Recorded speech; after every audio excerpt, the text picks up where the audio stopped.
BRS ఓడిపోయింది, కాంగ్రెస్ గెలిచింది. Revanth Reddy CM అయ్యారు. 2 ఏళ్ల క్రితం రాజకీయ ఘటనలను సింపుల్ గా చెప్పాలంటే అంతే. ఈ 2 ఏళ్లలో వచ్చిన మార్పులు మాత్రం గణనీయంగా ఉన్నాయని గుర్తించాల్సిందే. అన్ని వర్గాల ప్రజలు ఆనందంగా గడుపుతున్న కాలం కూడా ఇదే కావచ్చు. రేవంత్ రెడ్డి పాలనపై వస్తున్న విశ్లేషణ ఏమిటో ఒకసారి చూద్దాం.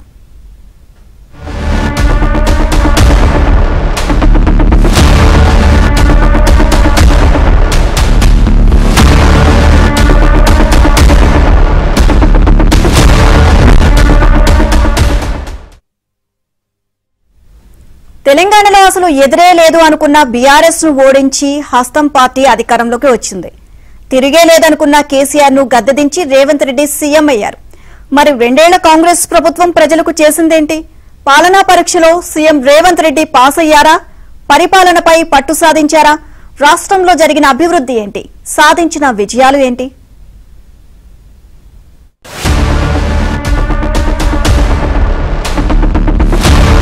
తెలంగాణలో కాంగ్రెస్ ఏర్పడి 2 ఏళ్లు పూర్తవుతుంది. అధికారంలోకి వచ్చిన వెంటనే అద్భుతాలు సృష్టించాలనుకున్న రేవంత్ సర్కార్కు కేసీఆర్ హయాంలో చేసిన అప్పులు స్వాగతం పలికాయి. రుణాల చెల్లింపుతో పాటు రాష్ట్రాన్ని అభివృద్ధి పదంలో నడిపించడానికి రేవంత్ రెడ్డి ప్రభుత్వం ఆర్థిక క్రమశిక్షణను పాటించాల్సి వచ్చింది. ఈ క్రమంలో బీఆర్ఎస్ 10 ఏళ్ల పాలనతో సంక్రమించిన స్థితిగతులను సీఎం రేవంత్ రెడ్డి రాష్ట్ర ప్రజలకు వివరించక తప్పలేదు.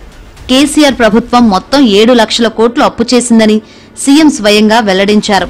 వాటికి సంబంధించి ప్రతి నెల 6,500 కోట్లు వడ్డీ చెల్లిస్తున్నామని ప్రజల దృష్టికి తీసుకువెళ్లారు. రాష్ట్రాన్ని అప్పుల నుంచి బయటపడేసే బాధ్యత తీసుకుంటున్నానని కూడా ఆయన హామీ ఇచ్చారు.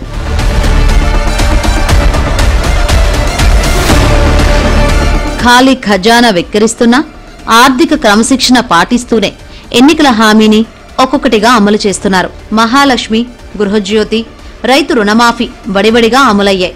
రేవంత్ రెడ్డి సీఎంగా ప్రమాణం చేసిన 48 గంటల్లోనే మహిళలకు ఉచిత బస్సు ప్రయాణం పథకాన్ని అమలుకు తీసుకువచ్చారు. ప్రస్తుతం ప్రతిరోజు 34 లక్షల మంది మహిళలు 0 టికెట్తో ఉచిత బస్సు ప్రయాణ సౌకర్యాన్ని పొందుతున్నారు. అందుకు ఏటా 8,402 కోట్ల భారాన్ని తెలంగాణ సర్కార్ భరిస్తోంది. ఇచ్చిన మాట ప్రకారం గృహజ్యోతి పథకాన్ని అమలు చేస్తోంది.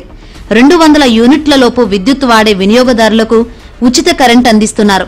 దానికి సంబంధించి ఇప్పటివరకు 3,438 కోట్ల మేరకు ప్రయోజనం లభించింది. రాష్ట్రంలోని 39,067 విద్యా సంస్థలకు ప్రభుత్వం ఉచిత విద్యుత్ అందిస్తోంది. 500 రూపాయలకి గ్యాస్ సిలిండర్ సరఫరా స్కీమ్ను ప్రభుత్వం అమలు చేస్తోంది. అందుకోసం ప్రభుత్వం ఇప్పటికీ 700 కోట్లు ఖర్చు చేసింది. రాష్ట్రంలో 45 లక్షల కుటుంబాలకు లబ్ధి చేకూరింది.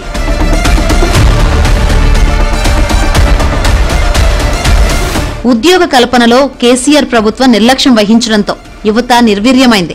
రేవంత్ రెడ్డి ప్రభుత్వం వారికి బాసటగా నిలిచే ప్రయత్నం చేసింది. ఉద్యోగాల భర్తీ కోసం వార్షిక క్యాలెండర్ విడుదల చేసింది. ఈ 2 ఏళ్లలో 61,379 ఉద్యోగాలు భర్తీ చేశారు. తెలంగాణ రాష్ట్ర పబ్లిక్ సర్వీస్ కమిషన్ ద్వారా 15,780, Telangana state police recruitment board ద్వారా 16,067, medical and health recruitment board ద్వారా 8,666, Telangana residential educational institutions recruitment board ద్వారా 8,400 ఉద్యోగాలు భర్తీ చేశారు. 10,006 ఉపాధ్యాయ పోస్టుల భర్తీ ప్రక్రియను కేవలం 65 రోజుల్లో పూర్తి చేసి రేవంత్ రెడ్డి ప్రభుత్వం రికార్డు సృష్టించింది. టీజీ జెన్కో, టీజీ ఎన్పీడీసీఎల్లో 1105, సింగరేణి ఇంకా ఇతర సంస్థల్లో 1355 ఉద్యోగాలు భర్తీ అయ్యాయి. ఇక వైద్య ఆరోగ్య శాఖలో 7,267 ఉద్యోగాల నియామక ప్రక్రియ కొనసాగుతుంది. 1365 గ్రూప్ 3 పోస్టులకు సంబంధించి సర్టిఫికేట్ల వెరిఫికేషన్ కొనసాగుతుంది.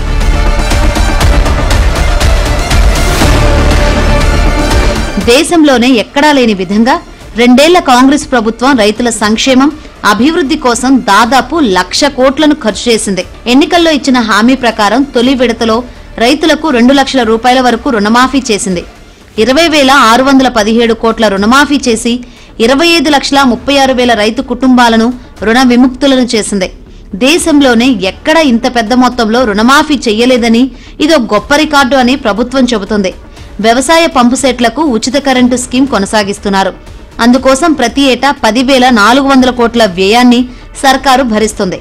రైతు భరోసా కింద ఏడాదికి ఎకరానికి అందించే సహాయాన్ని 12,000కు పెంచారు. 1,57,51,000 ఎకరాలకు సంబంధించి 69,86,548 మంది రైతుల ఖాతాలో కేవలం 9 రోజుల్లో 8,744 కోట్లు జమ చేసి ప్రభుత్వం రికార్డు క్రియేట్ చేసింది. రాష్ట్రంలోని 42 లక్షల మంది రైతులకు రైతు బీమా చేసింది. సన్నవడ్లకు బోనస్ పథకం ద్వారా 344 కోట్ల రూపాయలను రైతుల ఖాతాలో వేసింది. అంతేకాదు, రాష్ట్రంలో భూమి లేని రైతు కూలీల కోసం ఇందిరమ్మ ఆత్మీయ భరోసా పథకాన్ని ప్రారంభించింది. ఏటా 12,000 సహాయాన్ని వారికి అందిస్తోంది. పంట కొనుగోలు, పంటల బీమా, పంట నష్టపరిహారం ఇలా 2 ఏళ్లలో రైతు సంక్షేమం కోసం 1,00,000 కోట్లను ఖర్చు చేసిన నిజమైన రైతు ప్రభుత్వం తమదేనని సర్కార్ చెబుతోంది. వ్యవసాయం విషయంలో ప్రభుత్వం వచ్చిన మొదట్లోనే అన్న మాట ప్రకారం ఆర్థిక పరిస్థితి, రాష్ట్ర పరిస్థితి సహకరించకపోయినా సుమారు 21,000 కోట్ల రూపాయలు 25 లక్షల మంది రైతన్నలకి పైచిలుకు 2 లక్షల రూపాయల చొప్పున రుణమాఫీ కార్యక్రమం చేసిన ప్రభుత్వం ఈ ప్రభుత్వం కాదా?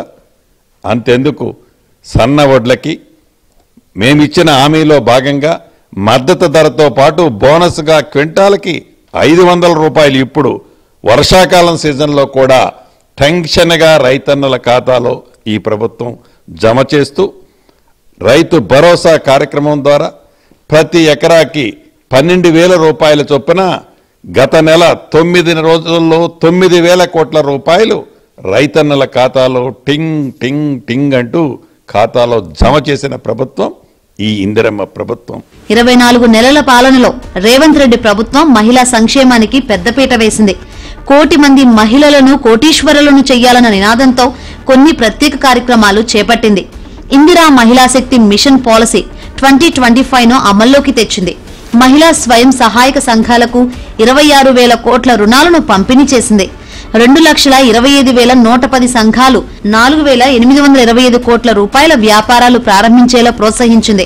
22 జిల్లాల్లో ఇందిరా మహిళా శక్తి భవనాల నిర్మాణానికి శ్రీకారం చుట్టింది. ప్రభుత్వ కార్యాలయాల్లో 214 ఇందిరా మహిళా శక్తి క్యాంటీన్లు ఏర్పాటు చేసుకునే అవకాశాన్ని ప్రభుత్వం కల్పించింది. మాదాపూర్ ఐటీ హబ్ లో 9 కోట్లతో మహిళా శక్తి బజార్ నిర్మించి ఆయా సంఘాలకు కేటాయించింది. 10 లక్షల ప్రమాద బీమాను అందించింది. మహిళా సంఘాల ద్వారా 64 మెగావాట్ల సౌర విద్యుత్ ప్లాంటును ఏర్పాటు చేస్తోంది. మహిళా సమైక్యల ద్వారా 600 బస్సులు కొనుగోలు చేయించి ఆర్టీసీకి అద్దెకిచ్చే అవకాశం కల్పించింది. ఇప్పటికే 151 బస్సులను కొనుగోలు చేసి ఆర్టీసీకి అద్దెకిచ్చారు. పెట్రోల్ బంకులు, మహిళా డైరీ ఫామ్, అమ్మ ఆదర్శ కమిటీలకు కోట్ల రూపాయల సహకారం అందించింది.